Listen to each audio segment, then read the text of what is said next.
അസ്സലാമു അലൈക്കും ഡിയേഴ്സ്.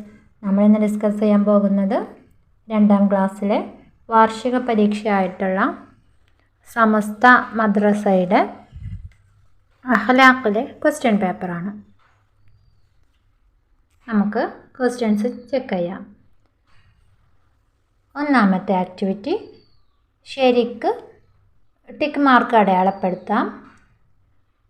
ആദ്യത്തെ ചോദ്യം, കപടവിശ്വാസിയുടെ അടയാളമാണ് കളവ് പറയൽ. 2, മുതിർന്നവരെ അനുസരിക്കണം.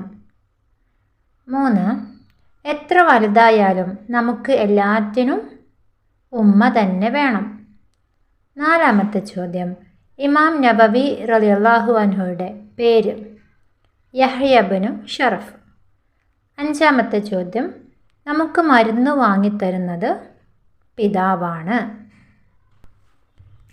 2ാമത്തെ ആക്ടിവിറ്റി പൂർത്തിയാക്കാം. 1ാമത്തെ ചോദ്യം, അറിവ് പഠിപ്പിച്ചു തരുന്നവർക്ക് വലിയ സ്ഥാനമുണ്ട്. 2ാമത്തെ ചോദ്യം, കുടുംബ ബന്ധം പാലിക്കുന്നവരെ അള്ളാഹുവിന് വളരെ ഇഷ്ടമാണ്. 3ാമത്തെ ചോദ്യം, അടുത്ത വീട്ടിൽ താമസിക്കുന്നവരെയാണ് നാം അയൽവാസികളെന്ന് പറയുന്നത്.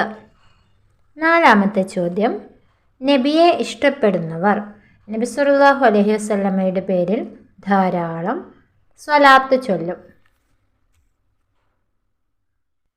3ാമത്തെ ആക്ടിവിറ്റി 1ാമത്തെ ചോദ്യം, സംസാരം തുടങ്ങാൻ നല്ല വചനം ഏതാണ്? അസ്സലാമു അലൈക്കും എന്ന് തന്നെയാണ്. 2ാമത്തെ ചോദ്യം, സത്യം നയിക്കും നന്മയിലേക്ക്, നന്മ നയിക്കും എന്തിലേക്ക്? സത്യം നന്മയിലേക്ക് നയിക്കുമെങ്കിൽ നന്മ സ്വർഗത്തിലേക്ക് നയിക്കും. 3ാമത്തെ ചോദ്യം, ബിസ്മി കൊണ്ട് തുടങ്ങാത്ത നല്ല കാര്യങ്ങളെക്കുറിച്ച് നമ്മുടെ നബി സല്ലല്ലാഹു അലൈഹി വസല്ലം എന്ത് പറഞ്ഞു? ബിസ്മി കൊണ്ട് തുടങ്ങാത്ത ഏത് നല്ല കാര്യവും ഗുണം കുറഞ്ഞതാകുമെന്ന് നമ്മുടെ നബി മുഹമ്മദ് മുസ്തഫ സല്ലല്ലാഹു അലൈഹി വസല്ലം തങ്ങൾ പഠിപ്പിച്ചിട്ടുണ്ട്.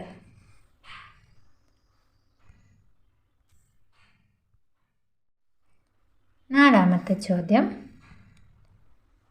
സത്യം പറയുന്നവരെ ഇഷ്ടപ്പെടും ആരെല്ലാം? സത്യം പറയുന്നവരെ അള്ളാഹുവും സർവ്വജനങ്ങളും ഇഷ്ടപ്പെടും. 4ാമത്തെ ആക്ടിവിറ്റി വ്യക്തമാക്കാം. 1ാമത്തെ ചോദ്യം, സത്യം ഒരു കാര്യം ഉള്ളതുപോലെ പറയലാണ് സത്യം. 2ാമത്തെ ചോദ്യം, കുടുംബ ബന്ധം പുലർത്തുന്നത് കൊണ്ടുള്ള ഒരു ഗുണം ആയുസ് വർദ്ധിക്കും. 3ാമത്തെ ചോദ്യം, നാം മറ്റൊരാൾക്ക് കൊടുക്കുന്ന നല്ല സമ്മാനം.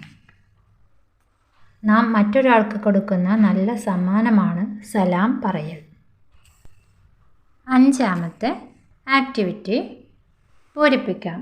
1ാമത്തെ ചോദ്യം, അയൽവാസി പട്ടിണി കിടക്കുമ്പോൾ വയറ് നിറച്ച് ഭക്ഷണം കഴിക്കുന്നവൻ നമ്മിൽ പെട്ടവനല്ല.